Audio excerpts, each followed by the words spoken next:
Imagine waking up in a world where the internet never existed. Your phone is just a phone. Your computer is just a word processor. And the entire world feels slower. But would that world be worse, or maybe in some ways better? Today on Timeline Shift, we're exploring a world that didn't just avoid a single invention, but fundamentally rewired the course of the 21st century. The Great Erasure, a world unconnected. Let's go back to the year 1995. In our timeline, this was the year the digital world truly began to spin. AOL was sending out millions of CDs. The first e-commerce sites were popping up, and the dial-up modem was making its iconic screech in homes across America. But in this timeline, something is different. The foundational protocols of the World Wide Web, HTML, HTTP, never quite came together. The dream of a global, interconnected network of information and communication remains just that, a dream. Humanity continues to rely on older, established systems.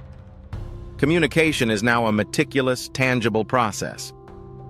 A business deal between Tokyo and New York isn't sealed with a late-night email. It's a series of international phone calls, physical faxes, and diplomatic letters sent via express mail, each taking days to arrive.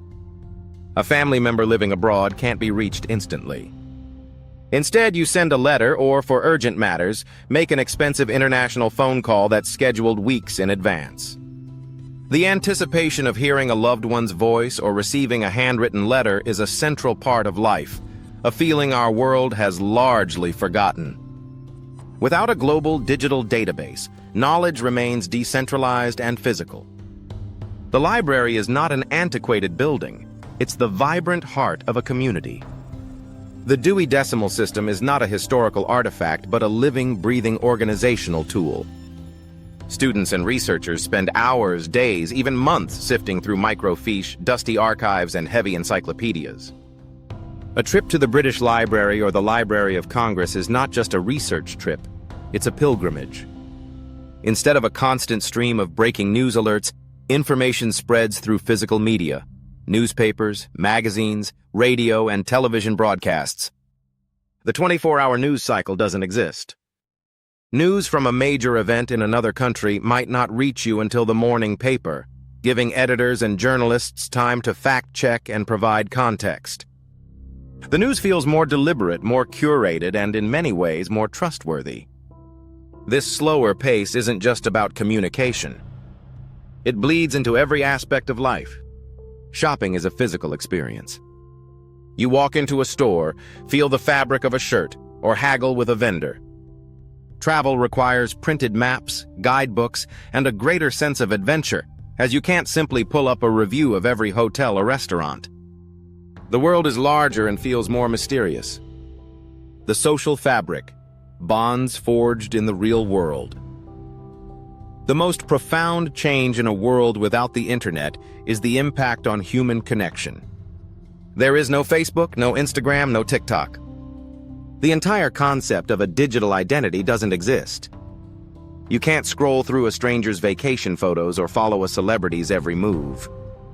You are known by the people you meet and the things you do in the physical world, not by your follower count. Friendships and romantic relationships are forged differently. Dating apps like Tinder or Bumble never exist, and the act of meeting someone is rooted in serendipity. People meet at community centers, through mutual friends, at book clubs, or even through old-fashioned personal ads in the newspaper. There's a certain intentionality to every connection. You have to put yourself out there, risk rejection, and have a face-to-face conversation.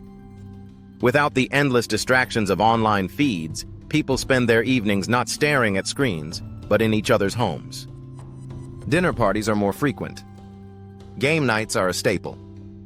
The art of conversation is honed, and the ability to simply sit with others and talk is cherished.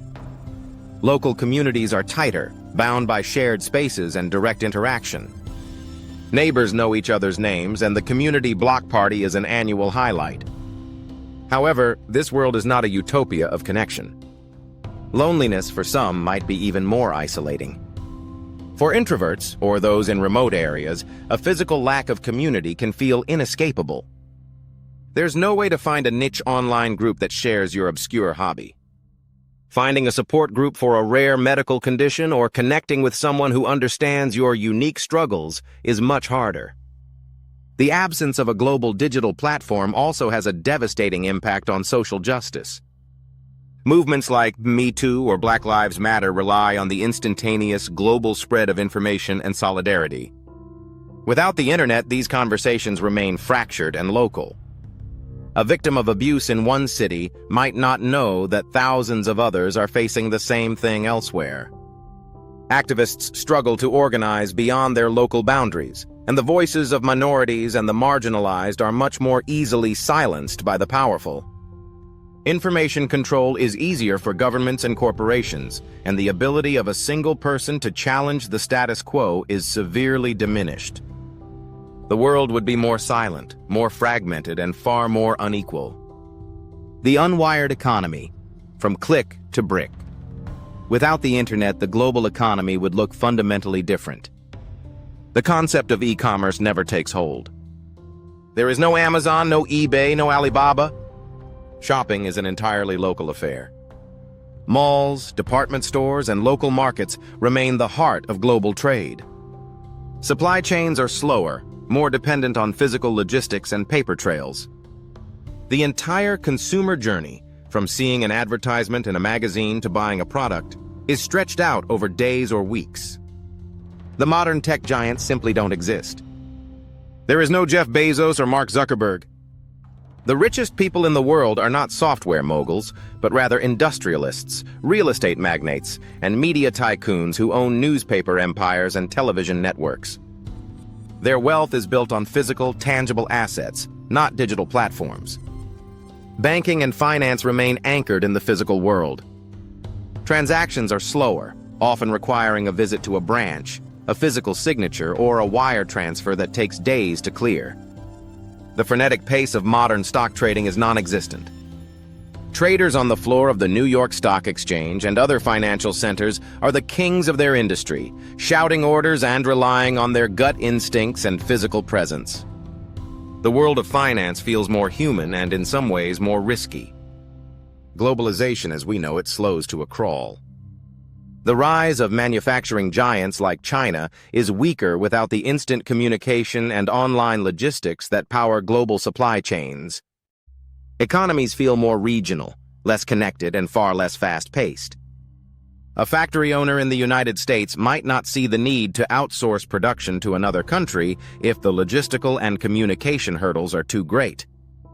This could lead to a more robust local manufacturing sector, but also slower economic growth and higher prices for consumers. The shape of technology.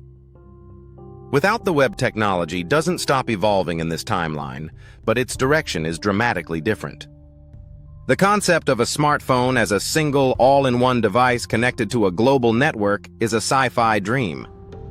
Instead, we have specialized devices. Your phone is a device for making calls. Your camera is just a camera. Your music player is a standalone MP3 player. There is no cloud storage, no shared photo albums, and no video calls with family overseas. Technology is designed for a single purpose, and the integration we take for granted is absent. Gaming looks nothing like it does today. There are no online lobbies, no massively multiplayer games, no esports, and no Twitch streamers. The gaming culture of this world is built on physical proximity. Arcades are a cultural hub, and split-screen or LAN parties are the ultimate social event. The best way to play a game with friends is to be in the same room. The communal shared experience of gaming is what makes it so popular. And education? The very nature of learning is different. Students cannot simply Google a question. They rely on libraries, teachers, and printed textbooks. Researching a topic takes hours of flipping through encyclopedias and academic journals. This process, while slower, encourages a deeper engagement with the material. It teaches patience, resilience, and the value of a physical resource. Teachers remain the ultimate source of knowledge, and their authority is unchallenged by the instant wisdom of the crowd. Politics and power, the information gatekeepers. The internet didn't just connect us, It fundamentally changed who holds power. Without it, governments and traditional media outlets maintain far more control over the flow of information. Dictatorships and authoritarian regimes are more stable and more powerful because censorship is simple. When communication is limited to state-run television, radio, and newspapers, it's easy to control the narrative. The Arab Spring protests would be an isolated series of local uprisings, unable to share tactics, build solidarity, or expose government violence on a global scale. The power of a single viral video to spark a revolution is completely absent. However, this world isn't all bad. The chaotic, overwhelming flow of misinformation and fake news also doesn't exist. Conspiracy theories stay mostly local, and the viral spread of half-truths and political propaganda is impossible. Elections are slower, more traditional affairs, focused on debates and physical rallies. The endless cycle of online outrage and digital echo chambers never takes hold. The political discourse is perhaps slower, more traditional, but in many ways it's also more stable and less divisive. The hidden upside, a more present life. But let's pause and ask the most important question. Would life without the internet be entirely bad? In this timeline, children grow up with less screen time and more outdoor play. Their imaginations are fueled not by endless digital content, but by physical exploration and face-to-face interaction with friends. Families talk more at dinner, not because a rule mandates it, but because there are fewer distractions. The dinner table is a sacred space for conversation, and stories are shared face-to-face, not through a screen. The pace of life is slower. We are not constantly bombarded by notifications, updates, and the fear of missing out. The quiet moments, reading a book, taking a walk, or just thinking, are not a luxury but a normal part of the day. Innovation might be slower, but human interaction? It might be deeper. The relationships we forge are not based on a curated digital persona, but on a shared reality. We know each other's smiles, their frustrations, and their triumphs because we are physically present for them. Conclusion: a world of trade-offs. So what if the internet never existed? The world would be slower, more local, and more controlled. We would lose billions of voices, ideas, and opportunities. Globalization would stall, and the great digital age of innovation would be an unwritten chapter. But we might also gain something. A more present life. A life where our connections are more tangible, our communities are tighter, and our attention is not a commodity for a digital corporation. The world without the web is one of profound trade-offs, a world that might be less efficient, but also one that is perhaps more human. The question is, would you give up the internet for a simpler world? Or has the digital age already become too much a part of who we are? This has been Timeline Shift. Until next time.